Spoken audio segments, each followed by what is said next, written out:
नमस्कार, मैं राम दुलार, आप देख रहे हैं आवाज बुलंद।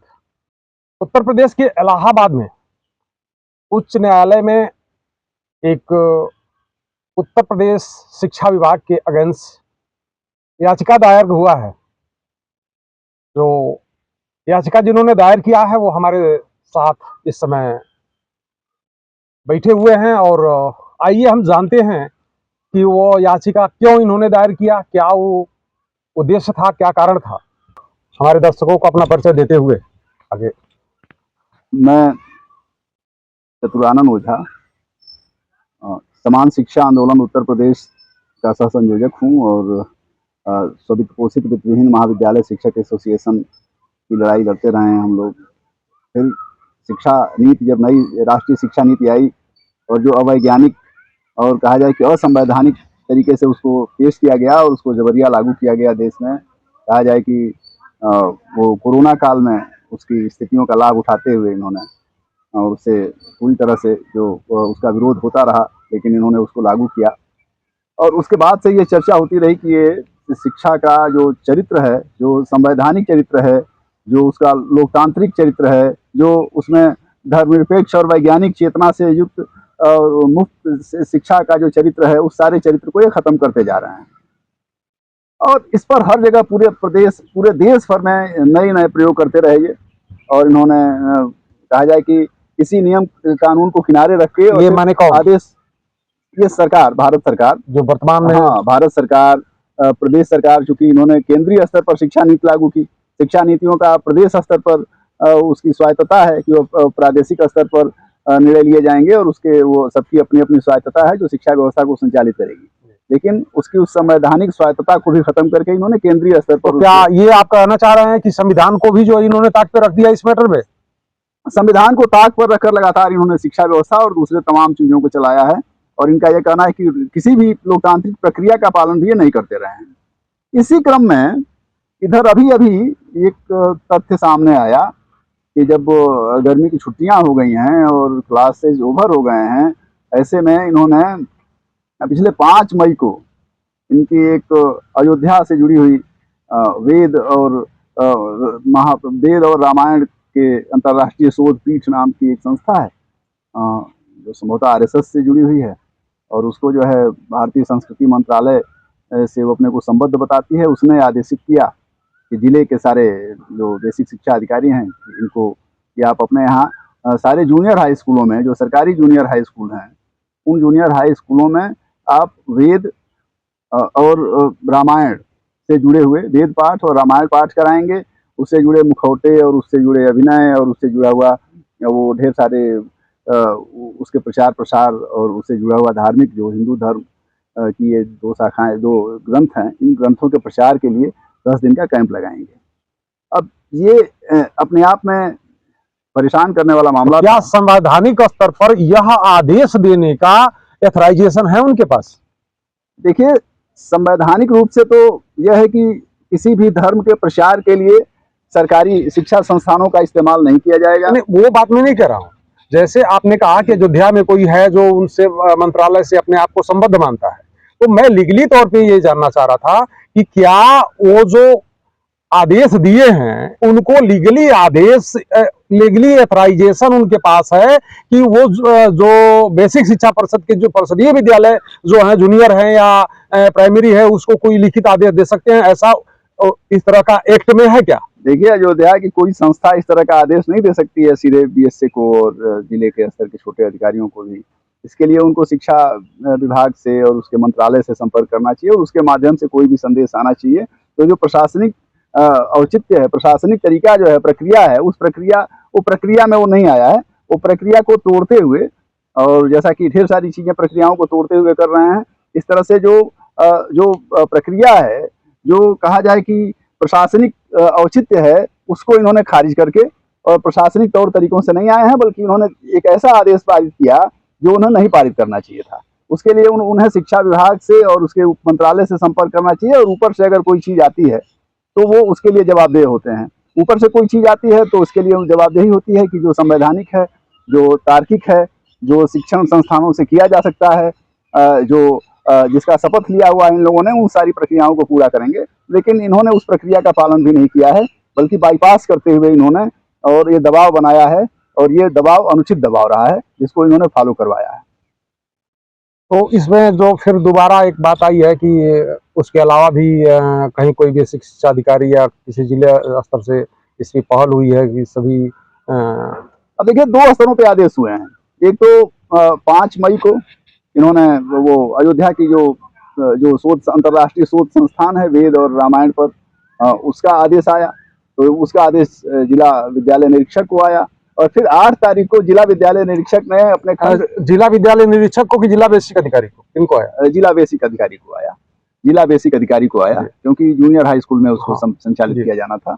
उसके बाद उन्होंने खंड विकास अधिकारियों को कहा कि भाई आप लोग अपने यहाँ संसाधनों का इस्तेमाल करें और इसको पूरा कराएं। किस उत्तर प्रदेश के किन किन जिलों में इस पर जो है? ये पूरे उत्तर प्रदेश के सभी जिलों के लिए इन्होंने ये बात नहीं कर रहे हैं, जैसे उत्तर प्रदेश के किन किन जिलों के जो जिला बेसिक अधिकारी हैं इस पर कार्रवाई करने का आदेश पारित किया?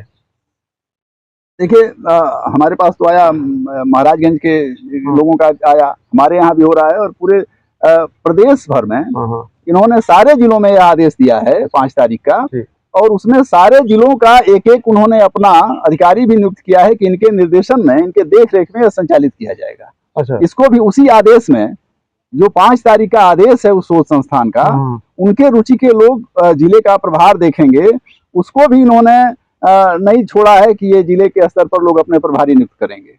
जिले का प्रभारी भी उसी आदेश में जो है वो प्रभारी भी आ गया है। हाँ, सारे जिलों के प्रभारी भी आ गए हैं उसी आदेश में, और इस तरह से पूरी तरह से नियोजित तरीके से उन्होंने कहा जाए कि धार्मिक जो प्रचार है, हिंदू धर्म के प्रचार के रूप में, हिंदू धर्म के दोनों ग्रंथ हैं और इसको संवैधानिक पीठों ने भी माना है कि हिंदू धर्म ग्रंथ हैं, उनके प्रचार के लिए उन्होंने इन प्राथमिक या जूनियर हाई स्कूल के जो विद्यालय हैं इनका इस्तेमाल किया है। इसमें इन्होंने सरकारी धन का उपयोग किया है, जो धर्म के प्रचार के लिए विद्यालयों का इस्तेमाल नहीं होना चाहिए। वह धर्मनिरपेक्ष चरित्र जो संविधान का है, इसमें तय किया हुआ है कि किसी धर्म का प्रचार नहीं किया जाएगा इन माध्यमों से, और वैज्ञानिक शिक्षा दी जाएगी, समावेशी शिक्षा दी जाएगी, सभी लोग उसमें पढ़ते हैं और सबके भावनाओं का आदर किया जाएगा। इन सारे चीजों की अवहेलना की गई है। जब आप हिंदू धर्म के प्रचार के लिए उस मंच का इस्तेमाल करते हैं और उसका जो है उसको बढ़ावा देने के लिए, एक धर्म को बढ़ावा देने के लिए आप पूरा प्रोजेक्ट लेते हैं और सरकारी धन का दुरुपयोग करते हैं, सरकारी तंत्र का इस्तेमाल करते हैं, तो अपने आप में एक बहुत बड़ी संवैधानिक संविधान का हनन कर रहे हैं आप, और संवैधानिक कार्य कर रहे हैं और अनैतिक कार्य भी कर रहे हैं।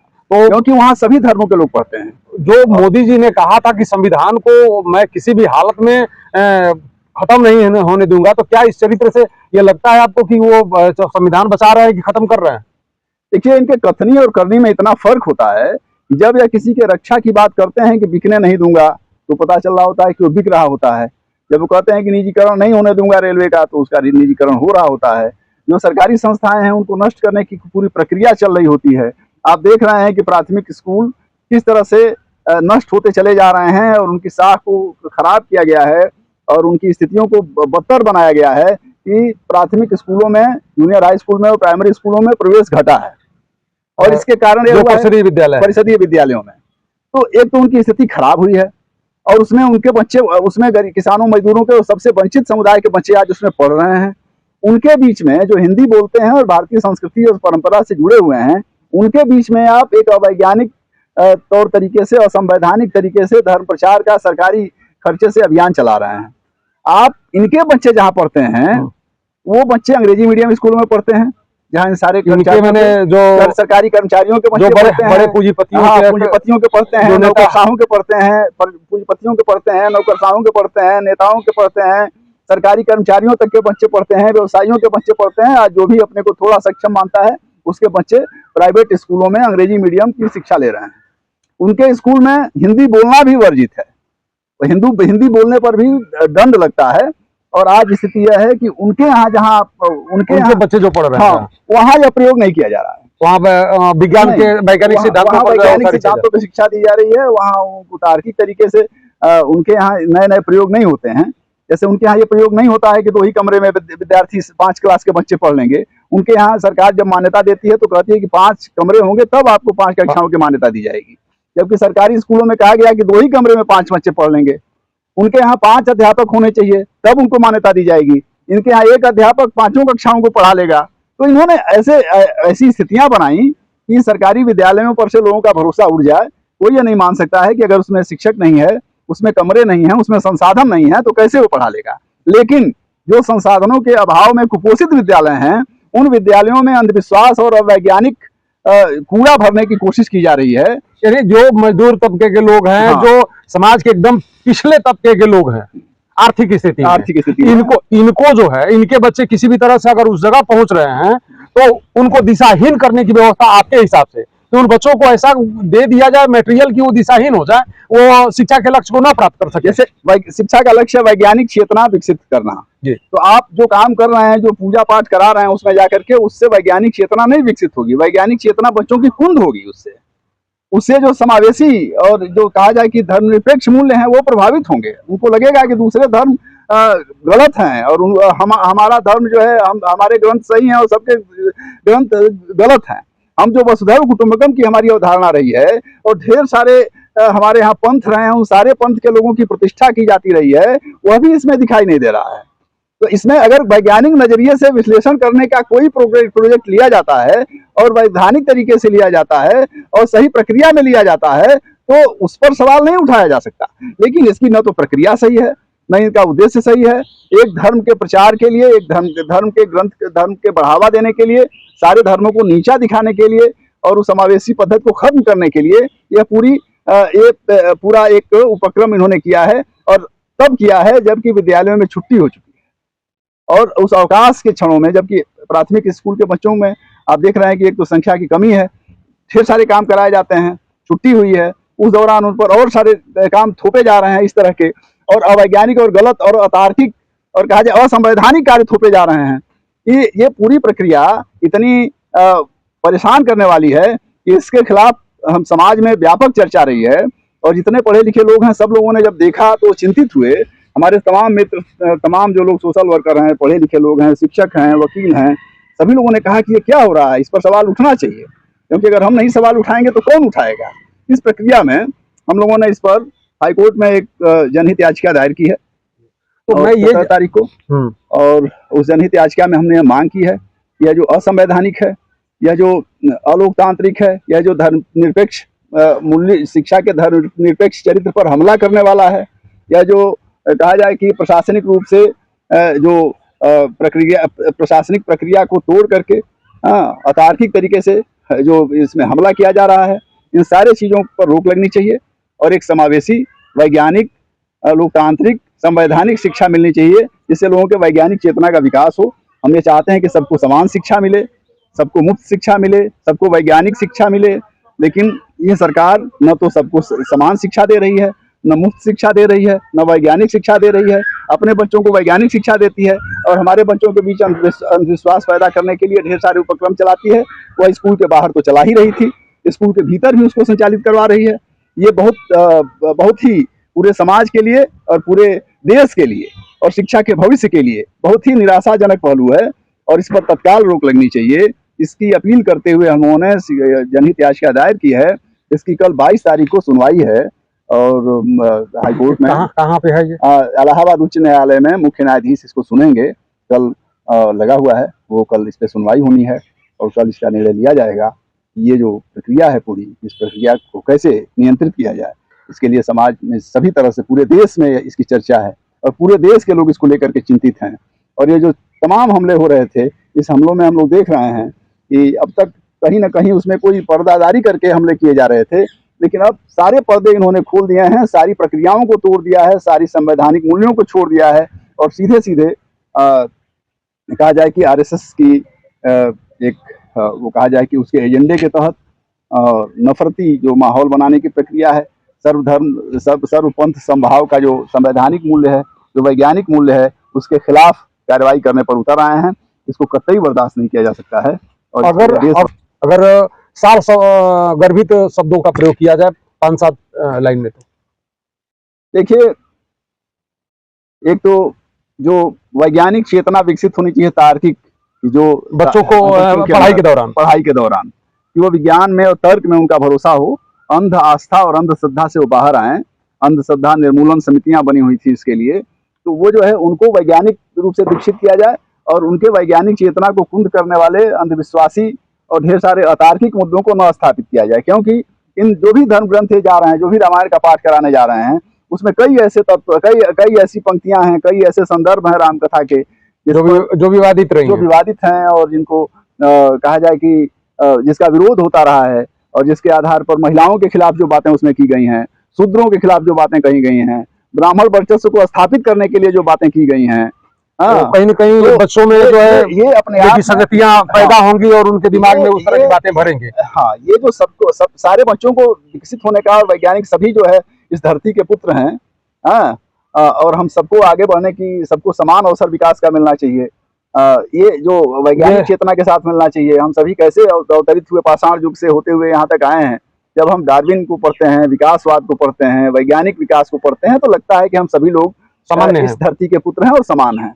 लेकिन जब आप पढ़ते हैं कि कोई ब्रह्मा के मुख से पैदा हुआ, कोई पैर से पैदा हुआ, कोई कहीं से पैदा हुआ, अपने धर्म ग्रंथों में आप पढ़ते रहिए, समानता नहीं। लेकिन ये स्कूल में जब स्थापित करेंगे तब तो यह पूरी तरह स्थापित हो जाएगा। वो लड़का समझेगा कि यही सही है, इसके खिलाफ नहीं बोला जा सकता है, जबकि इसके खिलाफ बोलने वालों की ही कई कक्षा में जो बैठे हुए कई सारे बच्चे हैं, उनमें आपस में समानता नहीं रह जाएगा, असमानता का बोध होने लगेगा आपके हिसाब से। वो सभी सोचेंगे कि मैं तो इस जात का हूँ, मैं तो इस जात, मैं इस अंग से पैदा हूँ, मैं उस अंग से पैदा हूँ, तो मैं तो इनकी सेवा करने के लिए हूँ, मेरे तो सेवा करने के लिए ये पैदा हुए हैं। तो ये जो बोध है, आप अगर कुछ करना चाहते तो संविधान का जो संविधान पर आप वहाँ कुछ कराते वर्कशॉप, आप चाहते तो सब बच्चों को संविधान पढ़ाया जाए, संविधान बताया जाए, उनके अधिकार बताया जाए, अंधविश्वास का उन्मूलन कैसे हो और कैसे बच्चे सब विकसित हो समान रूप से, बच्चे कुछ कराते हैं। बच्चे किसी विषय पर रिसर्च करके, उसमें बौद्ध भी हैं, जैन भी हैं, कहा जाए ईसाई भी हैं, सिख भी हैं, और कहा जाए कि तमाम लोग हैं जो दूसरे देवी देवताओं को मानने वाले हैं। वो क्यों जाकर के आपके यहाँ आपके धर्म ग्रंथों का पाठ करेंगे भाई? ये तो नहीं हो सकता है। ये आप सही बात है। उनके वो कहेंगे कि आप यहाँ पाठ किए, यहाँ चलिए नमाज पढ़िए, तो आप नमाज पढ़ने तो नहीं चले जाएंगे। तो ये जो स्थितियां हैं कि सबकी अपनी, किसी को कहना भी नहीं चाहिए कि नहीं आप हमारे वहाँ। व्यक्तिगत स्तर पर कोई भी इनका जो चाहे वो करे अपने घरों में, अपने मंदिरों में जाके। लेकिन शिक्षा का जो मंदिर है, जो स्कूल है, वो वैज्ञानिक सभी के लिए है, और सभी के लिए है, और वैज्ञानिक चेतना को विकसित करने के लिए है। ये अगर सरकार इस पर नहीं जागरूक होती है तो संवैधानिक जो हमारे अधिकार हैं, कहीं न कहीं उसका हनन हो रहा है। और उसके लिए हमने हाईकोर्ट का, न्यायालय का दरवाजा खटखटाया है, और हमें पूरी उम्मीद है कि न्यायालय हमारे इन संवैधानिक मूल्यों का और शिक्षा का जो ये गर्त में जाता हुआ भविष्य है, पूरे समाज को जो अंधेरे की तरफ ले जा रहा है, उसकी वैज्ञानिक चेतना को कुंद कर रहा है, उसके अंदर जो समावेशी भावना है उसको कमजोर कर रहा है, उसके अंदर जो बराबरी का बोध है, स्वतंत्रता, समानता, भाईचारा का, उसको कमजोर कर रहा है।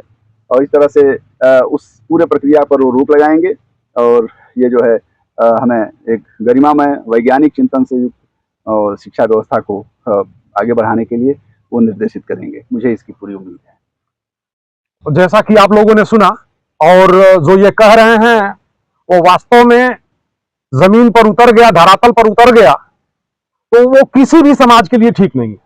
जहां हम वसुधैव कुटुंबकम की सोच रखने वाले लोग हैं, भारत पूरे देश को संदेश देता रहा है सदियों से कि हम वसुधैव कुटुंबकम वाले लोग हैं, असमानता में समानता रखने वाले लोग हैं, अलग अलग विचार, अलग अलग धर्म के सोच रखने वाले व्यक्ति हम लोग एक साथ रहे हैं और रहते आए हैं, सब एक दूसरे को अपने समान मान करके चलने वाले लोग रहे हैं।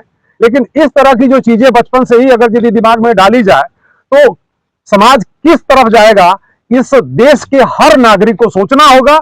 अगर यदि यह बात सही है कि इस तरह की दिक्कतें पैदा करने की कोशिश की जा रही है, तो देश के, समाज के सभी प्रबुद्ध वर्ग के जो लोग हैं उनको आगे आना चाहिए और अपनी बात जो है सरकार के सामने रखनी चाहिए शालीनता के साथ, कि वो सारी चीजों को स्थापित करके रखे जो पहले से हम वसुधैव कुटुंबकम के विचार को लेके चले हैं, और अनेकता में एकता की जो बात हम लोग लेके चलते आए हैं, इसको कायम रखना चाहिए। किसी भी गतिविधि से सरकार की, चूंकि सरकार में जो बैठे लोग हैं सिर्फ किसी एक धर्म के नहीं है, वो पूरे देश के हैं, और पूरे देश में जो भी धर्म, जो भी जात, जो भी कुटुंब है वो सबके हैं। इसलिए सरकार के द्वारा कोई भी ऐसी कार्रवाई नहीं की जानी चाहिए जिससे किसी भी धर्म, जाति या संघ के खिलाफ कोई उस तरह की बात जा रही हो। तो इस पर आप लोग मनन करें। देश के जो भी संभ्रांत पढ़े लिखे जो लोग हैं, बुद्धिजीवी वर्ग के लोग हैं, सबको इस पर मनन करना चाहिए और मनन करके समाज में आगे आना चाहिए। और क्या उचित है, क्या अनुचित है, इसको लोगों को परिभाषित करते हुए समाज को अच्छा दिशा देते हुए देश को तार्किक वैज्ञानिक मुद्दों पर लेकर के आगे बढ़ने की कोशिश करना चाहिए। और इसमें सरकार अगर कहीं चूक करती है तो उसको सही रास्ते पर लाने की कोशिश करना चाहिए। नमस्कार, जय हिंद, जय भारत, जय जवान, जय किसान। मिलते हैं अगले वीडियो में।